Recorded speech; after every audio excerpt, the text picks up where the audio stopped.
Hello बच्चों, आज मैं आपको त्रिभुज क्लास 10th का 6 लेसन समझाऊंगा, जो कि थोड़ा हार्ड है बच्चों। लेकिन थोड़ा अच्छे से विधिवत सुनेंगे तो ये आपके समझ में आएगा और ये आपको पूरा लेसन मक्खन टाइप का हो जाएगा। ठीक है ना, एकदम सरल सा और समझ में आने वाला लेसन समझ में आने लगेगा। ठीक है ना, जो आपको सबसे कठिन लगता है। ठीक बच्चों, देखिए तो बच्चों वीडियो को विधिवत देखिए। ठीक है, तो बच्चों शुरू करते हैं। ठीक है, देखिए त्रिभुज तो जानते हैं वैसे बच्चों, त्रिभुज 3 भुजाओं से घिरी हुई आकृति को हम त्रिभुज कह देते हैं। ठीक है ना। अब एक बच्चों इसमें इस लेसन में समरूप वर्ड है। समरूप नाम से स्पष्ट है। यदि अलग अलग किया जाए इसको तो कह सकते हैं सम मतलब बराबर और रूप मतलब होता है उसका आकार, है ना। यदि जैसे मान लीजिए हम एक वृत्त की बात करें तो देखिए, यदि एक वृत्त की बात करें तो वृत्त कैसा होता है? समरूप होता है। कोई भी कैसे भी, मतलब समरूप का मतलब होता है रूप का समान होना और विस्तार या माप अलग अलग हो सकती है। जैसे मान लीजिए कि मैं एक वृत्त बनाऊं, कोई जल्दी नहीं बच्चों, आराम से समझिए तो ज़्यादा समझ में आएगा। ठीक है, यदि आप वीडियो को सोचें कि आप बढ़ा बढ़ा के देखें फिर समझ में आ जाए तो बच्चों ये तो गड़बड़ फिर, है ना।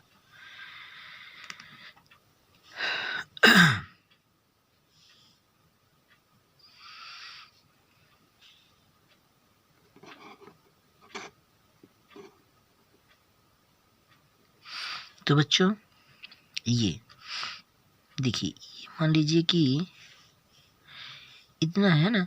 अब इसको हम मान लीजिए हम बड़ा कर लेते हैं थोड़ा सा।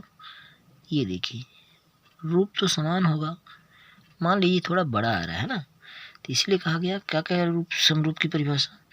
समरूप परिभाषा ये कहती है कि रूप तो उसका समान होगा लेकिन विस्तार या माप उसकी अलग अलग होगी। मान लेते हैं कि ये मान लीजिए कि 2 सेंटीमीटर का है ना, और ये कितने का है? मान लीजिए ये 3 सेंटीमीटर का है। तो ये माप है ना, रूप तो समान है राउंड के आकार का, है ना, लेकिन इसकी माप अलग है। तो वही कहते हैं समरूप। रूप का समान होना, माप या विस्तार का अलग अलग होना समरूप कहलाता है। इसीलिए आप ऐसा कह सकते हैं कि सभी जो वर्ग होते हैं, सभी वृत्त जो होते हैं वो समरूप होते हैं। वर्ग में भी ऐसे होते हैं बच्चों।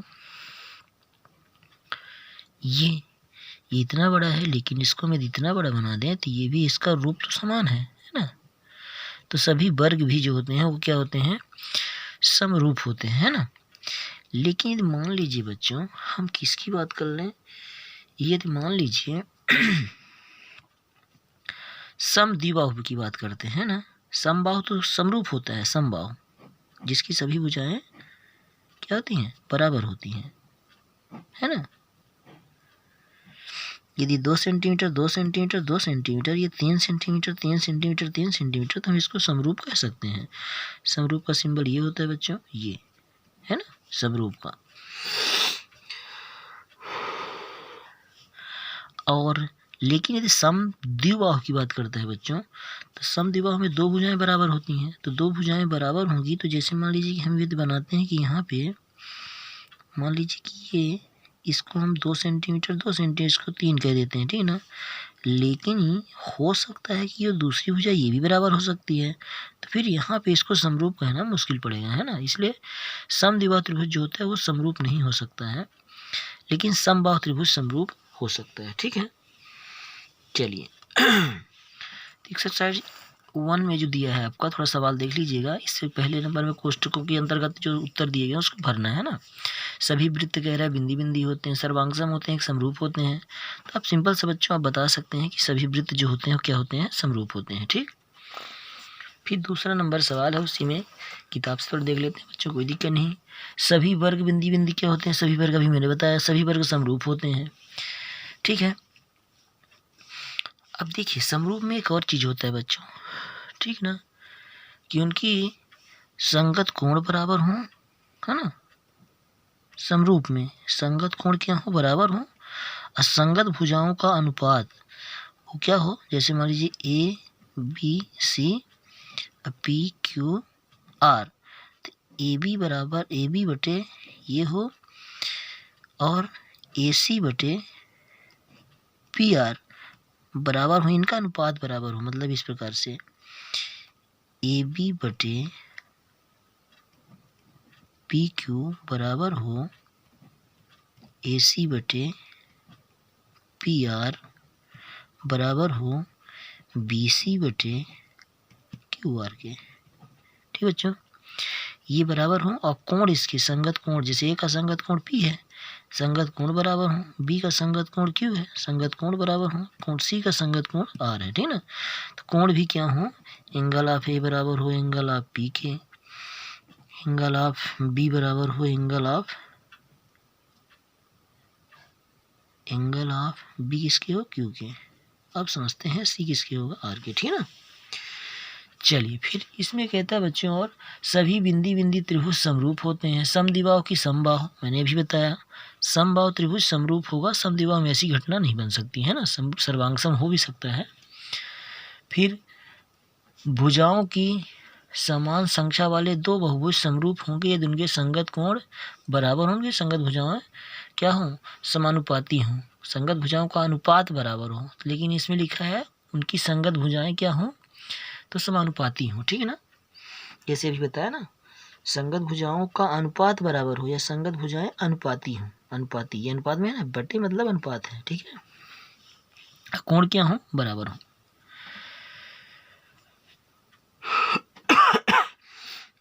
इस प्रकार से एक्सरसाइज आप देख सकते हैं। समरूप आकृतियां दो भिन्न भिन्न उदाहरण देना है तो समरूप आकृतियों का आप दे सकते हैं, ये है ना, ये सम और उसका ऐसी आकृति जो समरूप नहीं है उनका भी उदाहरण बहुत सारे होंगे, मिल जाएंगे, है ना। समरूप वाले तो वृत्त का दे देना है, वर्ग का दे देना, समबाहु त्रिभुज का भी दे सकते हैं। फिर ये वाला दिया है आपका तीसरा नंबर, इसमें सवाल है, तीसरा नंबर सवाल ऐसे बना के दिखा दिया है बच्चों, तो इसको तो आप देखते ही बता सकते हैं कि ये समरूप है कि नहीं है। ठीक है, ये तो एक समबाहु त्रिभुज समद्विबाहु त्रिभुज बता सकते हैं कि समरूप नहीं होता है ना। एक आयत और समांतर चतुर्भुज ये भी समरूप नहीं होता। ठीक है ना, जैसे देखिए ये लिखा है इसमें, ये तीसरा सवाल है बच्चों, S और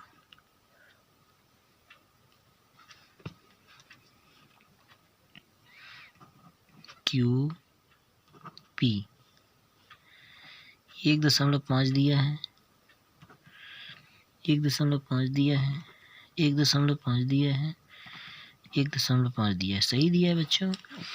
अब देखिए एक वर्ग बना है, ये दिया है 3 सेंटीमीटर,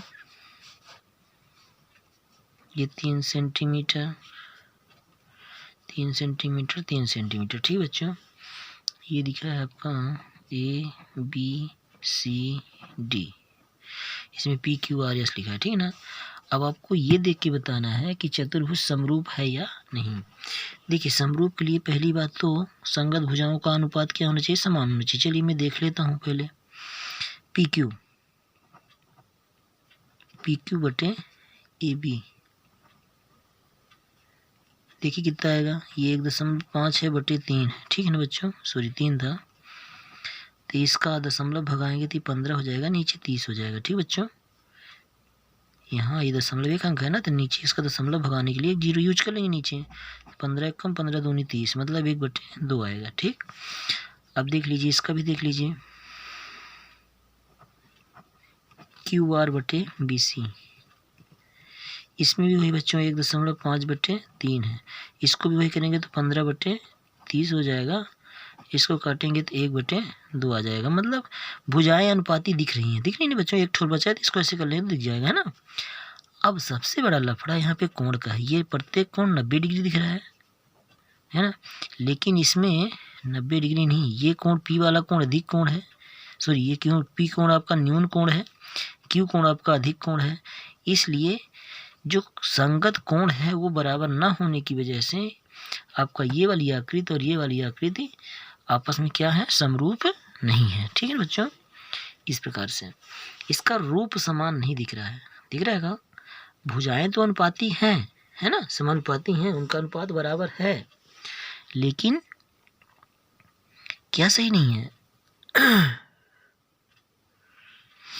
लेकिन इनके कोण बराबर नहीं, ठीक है ना, इसलिए ये भुजाएं समरूप नहीं है, आकृति समरूप नहीं है। फिर बच्चों आधारभूत समानुपातिकता प्रमेय, जिसे हम थेल्स प्रमेय कहते हैं, वो क्या है? देखिए सिंपल से बच्चों, बहुत सरल सी है, पहले उसकी प्रमेय स्टेटमेंट सुन लीजिए, फिर बाकी इसी के आधार पर सवाल आगे एक्सरसाइज में लगेंगे, ठीक है ना। देखिए क्या कहता है, ध्यान सुनिएगा। यदि किसी त्रिभुज में, यदि किसी, मान लीजिए ABC है, यदि किसी त्रिभुज में एक भुजा के समांतर, ये मान लीजिए BC है, एक भुजा के समांतर एक सरल रेखा खींची जाए, सरल रेखा खींची जाए, तो वो क्या कहता है कि शेष दो भुजाओं को, एक ठीये वाली भुजा और एक ठीये वाली भुजा को समान अनुपात में विभक्त करती है। जैसे मान लीजिए नाम लेते हैं इसका E और F दे देते हैं, ठीक। तो इसका मतलब ये कह रहा है कि हम ऐसा कह सकते हैं कि यदि ये इसके समांतर है, मतलब थेल्स में कहती है, मैं नहीं कह रहा हूँ, समझ ना बच्चों बात। यदि मान लीजिए ऐसा कहते हैं कि EF समांतर है किसके, BC के, तो हम ऐसा कह सकते, यदि ऐसा है तो हम कह सकते हैं कि AE बटे होगा EB के, बराबर होगा बच्चों AF बटे FC के, ठीक है। ये थेल्स प्रमेय का स्टेटमेंट है। फिर से एक बार समझिए, यदि किसी त्रिभुज में एक भुजा के समांतर, ये एक भुजा है, मान लीजिए इस भुजा के समांतर बोल रहा है, एक भुजा के समांतर एक सरल रेखा खींची जाए, तो वह शेष दो भुजाओं के, ठीये वाली भुजा, शेष दो, इसके अलावा यही दो भुजा बचेंगी ना, शेष दो भुजाओं को समान अनुपात में विभक्त करती है। मतलब लाइन यदि समांतर है, ये समांतर है इसके, तो हम कह सकते हैं, मतलब ये समांतर है यदि इसके, तो हम कह सकते हैं कि ये बराबर होगा इसके, ठीक है। इसी का विलोम भी होता है बच्चों। इसका विलोम क्या होता है, सुन लीजिए। ये कहता है कि यदि मान लीजिए ये चीज लिखा हो, यदि संगत भुजाओं का अनुपात समान हो, यदि संगत भुजाओं का, दो भुजाओं के संगत अनुपात बराबर हो जाए, तो हम इसको ये भी कह सकते हैं कि जो एक सरल रेखा है वो तीसरी भुजा के क्या हो जाएगी, समांतर हो जाएगी, ठीक है ना। मतलब यदि ऐसा लिखा है संगत भुजाओं का अनुपात बराबर मिल गया, तो हम कह सकते हैं कि वो समांतर है, ठीक। ये इसका विलोम है, ठीक बच्चों। मतलब थेल्स प्रमेय का विलोम क्या है कि यदि भुजाएं समानुपाती हैं तो उसको हम समांतर, उनको हम कह सकते हैं, ठीक है ना। ये कह रहा है, ये जो सरल रेखा है, यदि यह है दो भुजाओं को समान अनुपात में बांटती है, तो हम कह सकते हैं कि तीसरी भुजा की वो क्या होगी, वो ये वाली समांतर होगी। नहीं समझे? अरे फिर समझ लो बच्चों, कोई जरूर नहीं, कोई जल्दी नहीं है। देखिए पहले थेल्स प्रमेय क्या कहती है कि यदि एक भुजा के समांतर एक सरल रेखा खींची जाए, तो वो शेष दो भुजाओं को क्या करती है, समान अनुपात में बांटती है। ये कहती है थेल्स प्रमेय। थेल्स प्रमेय का विलोम क्या कहती है कि यदि एक सरल रेखा दो भुजाओं को समान अनुपात में विभक्त करती है, तो वह तीसरी भुजा के क्या होती है, समांतर होती है। मतलब यदि ऐसा मिले तो ऐसा हम कह सकते हैं, यदि ऐसा है तो हम इसको ऐसा कह सकते हैं, ठीक ना। इसके सापेक्ष जब इसको कहते हैं तो ये थेल्स प्रमेय है, जब इसके सापेक्ष इसको कहते हैं तो थेल्स प्रमेय का विलोम है, ठीक बच्चों। अब इसी के आधार पर आपके सवाल है। एक्सरसाइज 6.1 आपको बता दिया, ऐसे कर लेना है। अब एक्सरसाइज 6.2 है। देखिए आकृति दिखा रहे बच्चों, आकृति में कह रहा है कि 6.17 ये वाला है ना। क्या कहता है, पहले वाले में पहला ये है, दूसरा ये वाला है। तो पहले में कहता है DE, ये जो DE है वो समांतर है किसके, BC के। देखिए पहले ने बता दिया, जब DE समांतर है BC के, तो इसका अनुपात, इनका अनुपात यानी AD बटे DB बराबर होगा AE बटे EC के, ठीक है।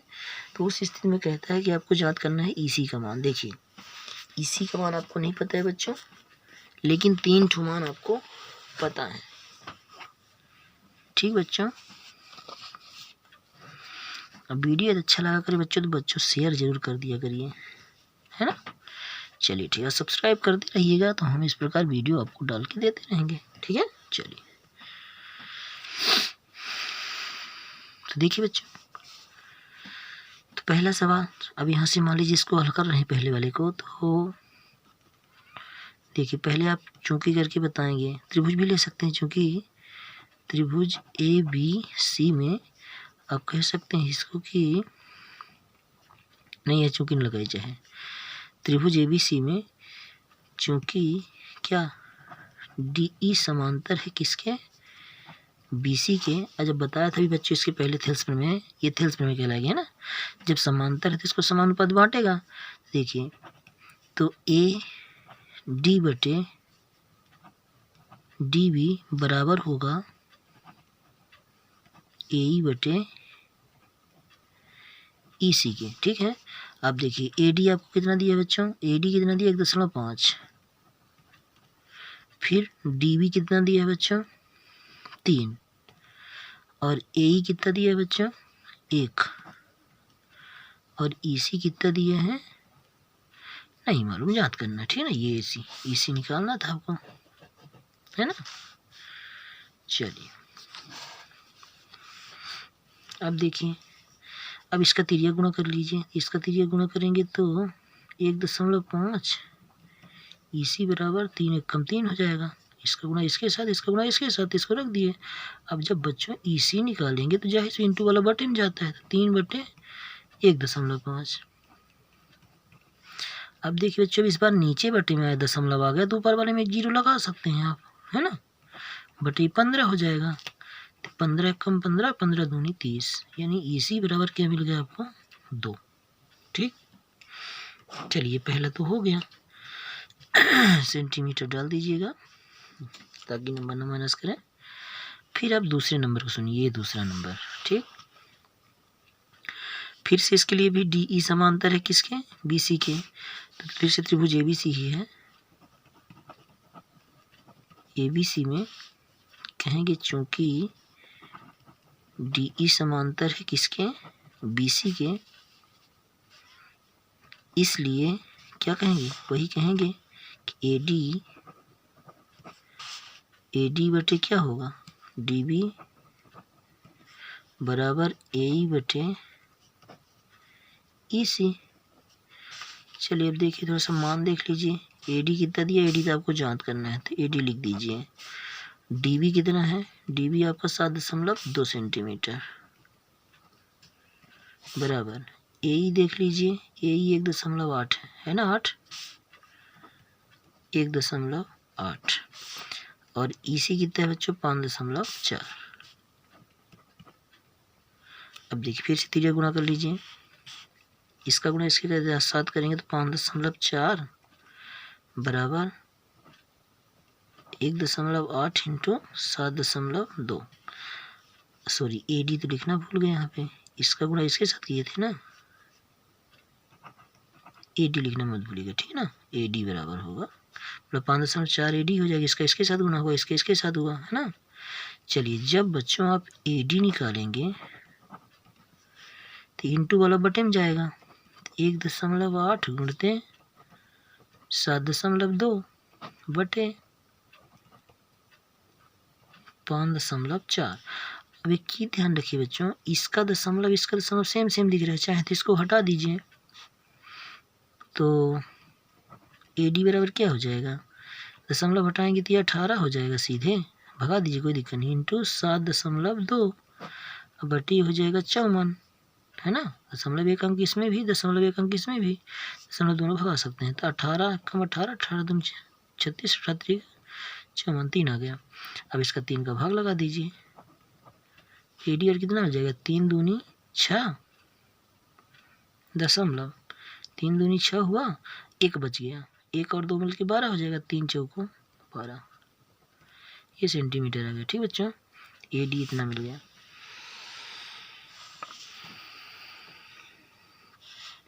अब अगला सवाल सुन लीजिए बच्चों, प्रश्न 2 नंबर इसी का है, एक्सरसाइज 6.2 का।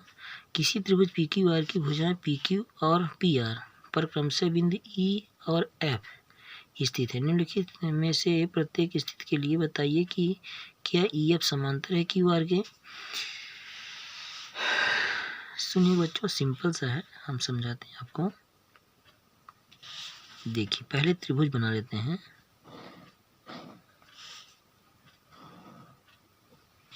ठीक है।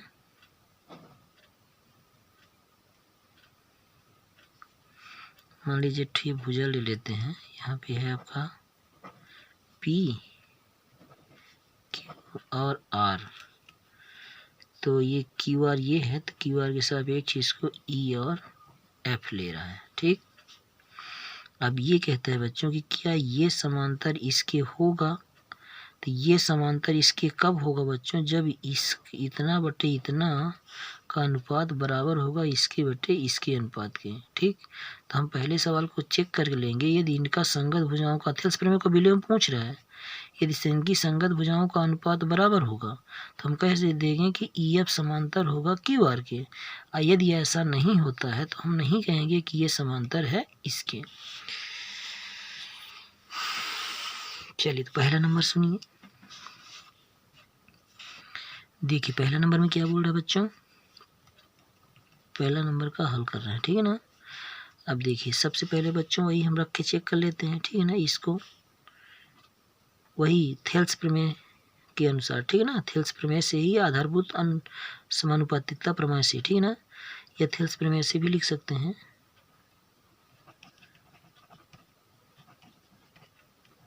थेल्स प्रमेय से, ठीक है। देखिए थेल्स प्रमेय क्या कहती है, अब चूंकि यहाँ पे चेक करना है तो ये AE बटे EQ बराबर होना चाहिए AF बटे FR के, ठीक। चेक कर लेते हैं AE कितना है,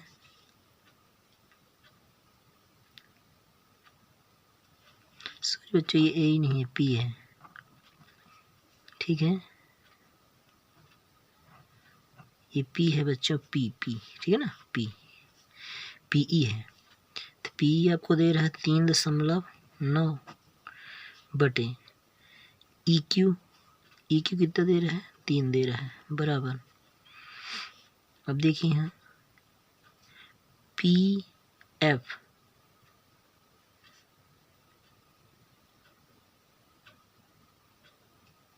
ये PF होगा बच्चों, यहाँ पे गड़बड़ है मेरे ख्याल से, ये PF होगा, कन्फर्म है, किताब मिस्टेक होगा।